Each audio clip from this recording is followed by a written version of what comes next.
வாழைக்காய் தொக்கு செய்வது எப்படிங்கிறத நம்ம இந்த வீடியோவில் நம்ம பார்க்க போகிறோம். அதுக்கு முதல்ல நான் 2 வாழைக்காய் எடுத்து வச்சுருக்கேன். வாழைக்காவினுடைய மேல் தோலை வந்து நம்ம சீவி எடுத்துக்கிடலாம். இப்போ சீவின வாழைக்காய் வந்து கேரட் துருவியில் வச்சு நம்ம நல்லா துருவி எடுத்துக்கிடலாம். துருவின வாழைக்காவை வந்து நம்ம தண்ணியில் ஊற போட்டு தண்ணி இல்லாமல் நல்லா புழிஞ்சு எடுத்துக்கிடலாம்.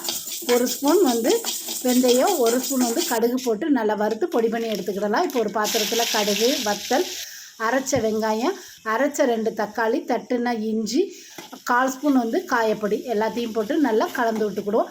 இப்போ இது கூட வந்து 1 ஸ்பூன் வந்து வத்தப்பொடி, 1 ஸ்பூன் சிக்கன் மசாலா, 1 ஸ்பூன் வந்து மல்லிப்பொடி எல்லாத்தையும் போட்டு நல்லா கலந்து விட்டுக்கிடுவோம்.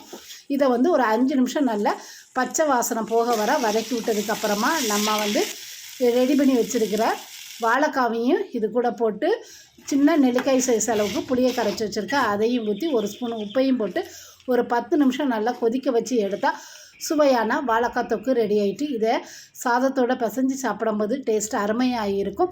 கண்டிப்பாக நீங்களும் இந்த மாதிரி ட்ரை பண்ணி பாருங்கள். இந்த வீடியோ பிடிச்சிருந்தா லைக் பண்ணுங்கள், ஷேர் பண்ணுங்கள்.